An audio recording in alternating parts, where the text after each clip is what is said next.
En el corazón del imperio más poderoso del mundo, cuando Roma brillaba con fuerza inquebrantable y Marco Aurelio parecía tener todo bajo control, surgió una sombra invisible que lo cambiaría todo. No fue una invasión. No fue una guerra. No fueron los bárbaros quienes quebraron primero la columna vertebral del imperio.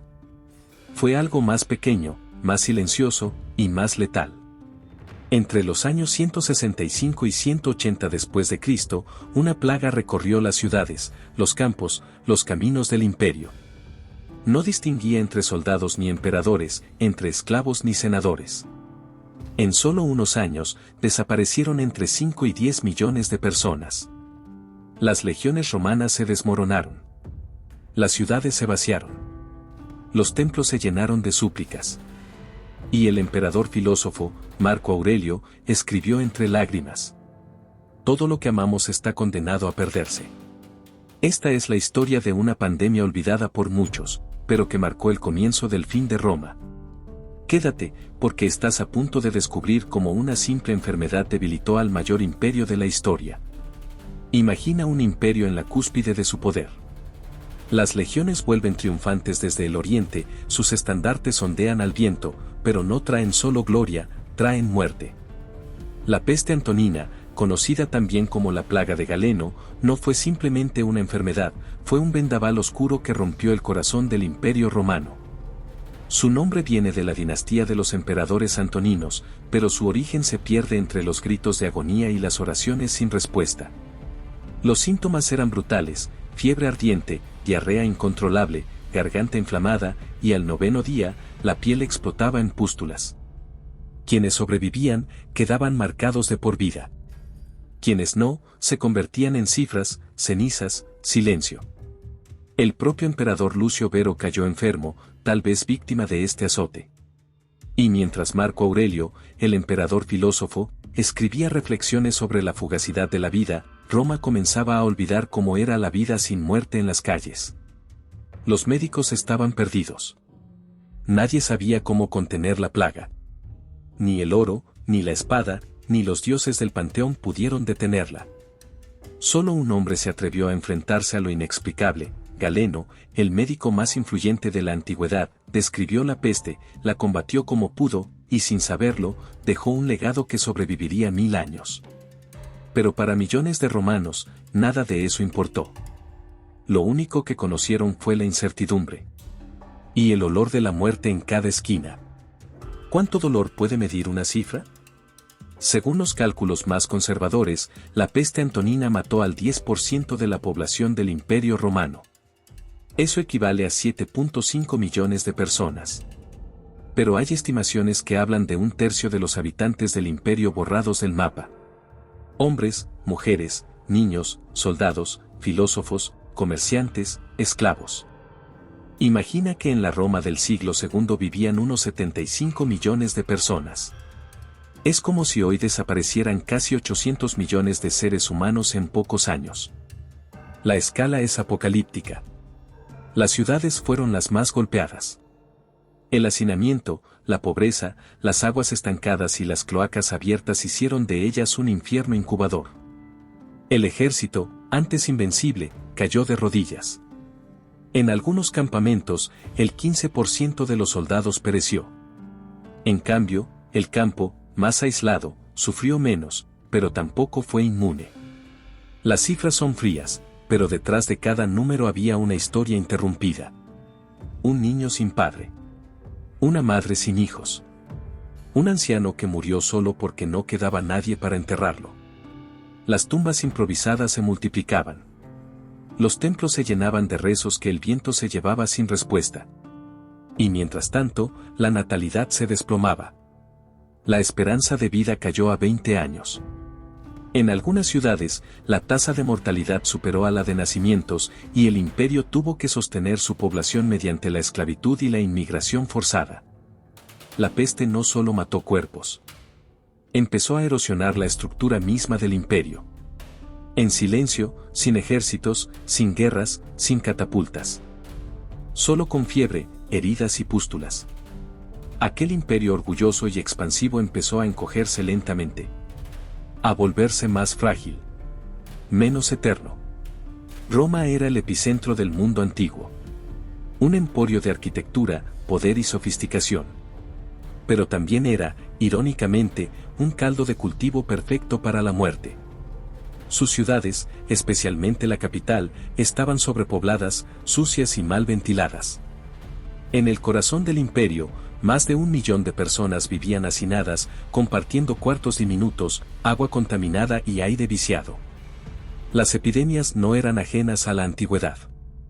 Pero ninguna, hasta entonces, había golpeado con la violencia de la peste antonina. Y lo hizo porque Roma había construido una trampa perfecta para sí misma. Las cloacas eran antiguas pero insuficientes. El agua potable llegaba a través de los famosos acueductos, sí, pero se mezclaba fácilmente con residuos humanos y animales. Los esclavos, que llegaban por decenas de miles tras cada campaña militar, aumentaban abruptamente la población urbana, desplazaban a los asalariados y vivían en condiciones infrahumanas. Los hospitales eran escasos, y la medicina se basaba más en supersticiones que en ciencia. La mayoría de los médicos no sabían cómo evitar un contagio. No existía el concepto de aislamiento. La gente moría en sus camas, y sus cuerpos eran sacados por la misma puerta por donde entraban los niños recién nacidos. Mientras tanto, las élites se refugiaban en sus villas de campo, lejos del hedor, lejos de los gritos, lejos del sufrimiento. Pero ni siquiera ellos estaban a salvo. La peste no respetaba clases, ni títulos, ni linajes. La gran paradoja romana: cuanto más rica, más vulnerable. Cuanto más conectada, más expuesta. Cuanto más civilizada, más indefensa ante un enemigo invisible. Roma había construido una red de caminos impecable, unificada por tierra y mar. Una maravilla logística para el comercio y también para la enfermedad. Cada carro, cada barco, cada legión, era una arteria por la que la plaga viajaba con furia. La peste no necesitó ejército. No necesitó pactos ni conspiraciones. Solo necesitó que Roma respirara. Y Roma respiró. Profundo. Y se contaminó. Mientras Roma ardía en fiebre, sus fronteras crujían bajo la presión de enemigos implacables. Y es que la peste no solo se llevó campesinos, comerciantes o senadores. También devoró a su ejército, el corazón palpitante del imperio. Las legiones romanas, disciplinadas, imponentes, invencibles, comenzaron a caer una por una, no en batalla, sino en los barracones, tosiendo sangre, con la piel cubierta de ampollas negras, entre vómitos y fiebre. El emperador Marco Aurelio, sabio y estoico, se enfrentó a una paradoja cruel: necesitaba soldados para repeler a los enemigos en las fronteras del Rin y el Danubio, pero sus hombres caían sin siquiera blandir la espada. La famosa guerra marcomana, en la que tribus germánicas cruzaron las fronteras del norte, se convirtió en una lucha desigual. Roma ya no tenía ejércitos de reserva sanos. Reclutaban esclavos, campesinos, incluso criminales, y a muchos les entregaban una espada sin entrenamiento, sin armadura, sin esperanzas. Las filas se llenaron de hombres desesperados, y los estandartes de las legiones, que antes representaban el orden del mundo, comenzaron a desmoronarse como su propia civilización. Aún así, Marco Aurelio no cedió. Llevó el peso del imperio sobre los hombros mientras escribía en su diario, meditaciones, reflexiones que revelaban el dolor de un hombre que intentaba conservar la razón en medio del colapso. Pero ni su filosofía ni su valentía bastaron para detener lo inevitable. La maquinaria bélica más perfecta de la antigüedad se oxidaba por dentro, carcomida por una enfermedad que no conocía fronteras ni piedad. Roma seguía en pie, pero sus cimientos temblaban. Porque la guerra no estaba fuera, estaba dentro. En los pulmones de sus soldados. En las toses que se convertían en suspiros finales. En los campamentos silenciosos donde el enemigo era invisible, pero letal. Cuando las plegarias no bastaron, y los dioses guardaban silencio ante los templos llenos de cadáveres, Roma recurrió a su último recurso, la ciencia, o lo más parecido que existía en el siglo II. Fue entonces cuando apareció Galeno, el médico más brillante de su tiempo, llamado con urgencia a la capital por los emperadores Marco Aurelio y Lucio Vero. Había nacido en Pérgamo, una ciudad griega donde los templos se mezclaban con bibliotecas y su mente era una rara combinación de conocimiento anatómico, lógica filosófica y compasión humana. Pero incluso Galeno, con todos sus tratados y disecciones, se enfrentó a una oscuridad para la que no había nombres ni cura. Observó, escribió, comparó síntomas y documentó un patrón que incluía fiebre, dolor de garganta, diarreas violentas y, en el 9º día, erupciones cutáneas con pústulas. Muchos creen que fue viruela. Otros, sarampión. Pero en su momento, era simplemente la muerte con otro rostro. Galeno hizo algo que pocos médicos de su época se atrevieron, separó a los enfermos de los sanos, ordenó lavarse las manos, y promovió medidas rudimentarias de contención. Para nosotros, son obviedades. Pero para el mundo romano, eran actos revolucionarios. Y sin embargo, él mismo sabía que sus esfuerzos eran una gota en un mar oscuro. El conocimiento médico era limitado, las supersticiones abundaban y los recursos escaseaban. Aún así, su legado trascendió la tragedia. Sus escritos sobrevivieron más que el propio Imperio Romano, y por más de 1000 años, Europa siguió enseñando medicina a la luz de sus palabras. La peste no perdonó, pero Galeno resistió como un faro débil entre la niebla, documentando el terror con la pluma de quien comprende que conocer, aunque no cure, es el primer paso hacia la esperanza. La peste antonina no solo dejó cuerpos en las calles, dejó cifras ausentes en los censos, granjas abandonadas, talleres apagados y una red comercial rota. Aunque las estimaciones varían, los cálculos más aceptados indican que el 10% de la población del imperio murió, es decir, unos 7.5 millones de personas. Pero ese número es solo el comienzo del desastre. En las ciudades, donde la pobreza convivía hacinada bajo techos mal ventilados, la mortalidad llegó al 15%. El ejército sufrió un desgaste aún más brutal. En contraste, en zonas rurales aisladas, la peste tuvo un menor impacto, pero eso no bastó para sostener la estructura del imperio. Roma, que había alcanzado un pico poblacional de 75 millones de habitantes, nunca volvió a recuperarse completamente. La caída de la natalidad, la elevada mortalidad infantil y la destrucción de rutas comerciales crearon una tormenta perfecta. Para colmo, la migración forzada de esclavos traídos por las campañas militares, muchos de ellos enfermos o inmunológicamente vulnerables, agravó la situación. La ciudad de Roma misma, que una vez albergó a más de 1 millón de almas, comenzó lentamente a ahogarse en su propia gloria decadente, sin suficiente población activa para sostener su tamaño. Fue un declive silencioso, imperceptible en el día a día, pero devastador en las décadas siguientes. Como si la peste no solo matara cuerpos, sino que rompiera las arterias vitales de un imperio que creía ser eterno. La peste antonina no solo se llevó vidas, se llevó el alma de una dinastía. Durante los primeros años de la epidemia, Marco Aurelio y Lucio Vero gobernaban como coemperadores. Ambos fueron formados en la virtud estoica y en el ideal del rey sabio. Pero nada en la filosofía los había preparado para un enemigo invisible que desangraba al imperio sin espadas ni ejércitos. Lucio Vero murió en el año 169, supuestamente víctima de la peste. Marco Aurelio, abatido pero firme, gobernó solo hasta el 180. Su reinado fue el último resplandor de los 5 emperadores buenos. Pero su muerte no solo marcó el fin de una era, sino el inicio de una tragedia. Le sucedió Cómodo, su hijo biológico, un joven caprichoso, cruel y desconectado del ideal filosófico de su padre. La peste, al arrebatarle millones de súbditos y soldados a Roma, también debilitó el sistema que podía controlar a un tirano. Cómodo fue lo opuesto al emperador virtuoso. Se creía una reencarnación de Hércules, luchaba en la arena como gladiador, vendía cargos públicos al mejor postor y se rodeó de aduladores y traidores. Su gobierno fue tan desastroso, que muchos historiadores afirman que la peste abrió la grieta, pero fue Cómodo quien la rompió por completo.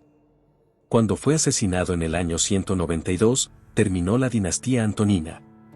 Y con su muerte, comenzó la guerra civil, la anarquía militar y el largo declive que llevaría al colapso del Imperio Romano de Occidente. Fue la transición de una edad dorada de sabiduría, expansión y orden, a una época de incertidumbre, conspiraciones y ruina. En medio de la oscuridad que envolvía al imperio, una figura se alzó como testigo, científico y sobreviviente, Claudio Galeno. Nacido en Pérgamo, fue llamado a Roma por los emperadores Marco Aurelio y Lucio Vero justo cuando la peste empezaba a devorar la capital. Galeno no solo presenció el desastre, sino que documentó con precisión las manifestaciones de la enfermedad, describiendo síntomas como fiebre alta, diarrea, inflamación de garganta y erupciones cutáneas con pústulas.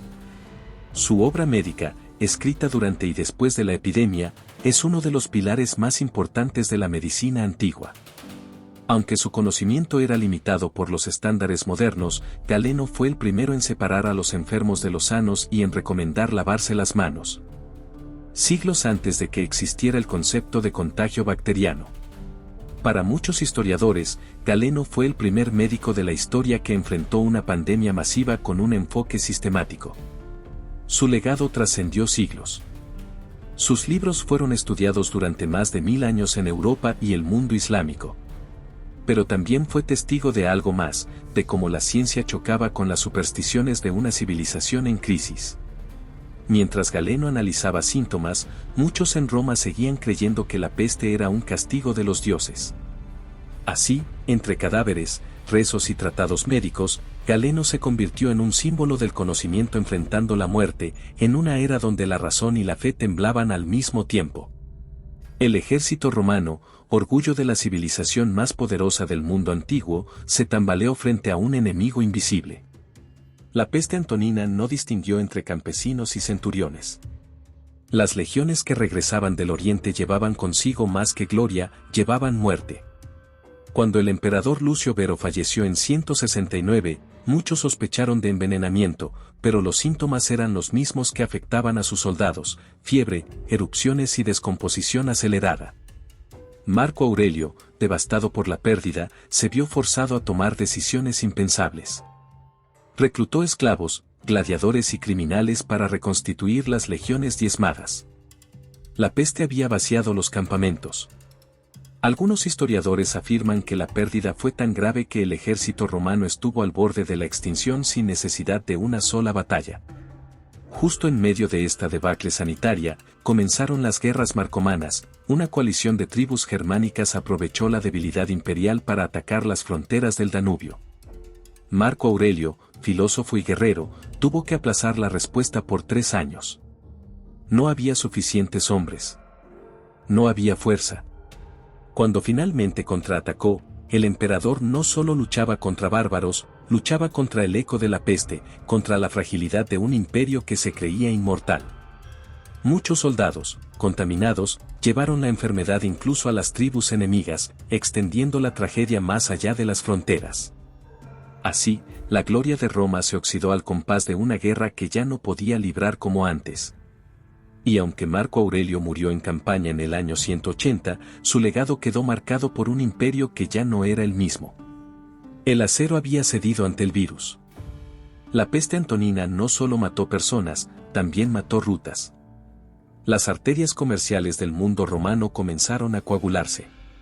El Índico, ese vasto océano de seda, especias y piedras preciosas, se volvió un corredor de sombras. Historiadores como Rafe de Crespigny sostienen que la plaga pudo haber afectado simultáneamente al Imperio Han en China entre los años 151 y 185. Una coincidencia demasiado perfecta, justo cuando Roma y China estrechaban relaciones diplomáticas, surgía la enfermedad. En el año 166, una misión diplomática romana llegó al este. ¿Traían un mensaje o traían la peste? El primer caso documentado en Occidente no fue en Roma, sino en Esmirna, en Asia Menor. Pero la cercanía temporal entre la misión y la aparición del virus ha hecho sospechar a generaciones de investigadores. Aunque Roma no dejó de importar seda y perfumes, el flujo disminuyó. Los mercaderes temían al contagio, los puertos temblaban ante la llegada de naves extranjeras. El comercio sufrió, y con él, el alma del imperio. Porque Roma no solo era legiones, era mercado, era intercambio, era cosmopolitismo. Si antes la ruta de la seda era una arteria viva, ahora era una herida abierta. La peste antonina fue como un eclipse en el comercio global. Y aunque Roma seguiría comprando a Oriente, el esplendor comenzó a desvanecerse lentamente, como las luces de una ciudad que se apagan una a una al caer la noche. Cuando Marco Aurelio murió en el año 180, no solo terminó una vida, terminó una era. El filósofo emperador había sostenido con sabiduría, y a pesar de la peste, los hilos del imperio. Pero su muerte dejó el trono a Cómodo, su hijo. Un hombre cuya ambición desmedida, crueldad caprichosa y delirio de grandeza encendieron las alarmas de Roma. Cómodo no fue solo incompetente, fue incendiario. Mientras Roma seguía sanando de la peste, él se sumía en espectáculos sangrientos, proclamándose una reencarnación de Hércules, matando animales salvajes en la arena y abandonando los asuntos de Estado en manos de favoritos corruptos. Bajo su mandato, la autoridad imperial perdió su sacralidad. El Senado lo temía, el pueblo lo ridiculizaba. Su obsesión por el culto a su imagen y su desprecio por la administración desangraron lo que quedaba de estabilidad. En el año 192, Cómodo fue asesinado en su palacio.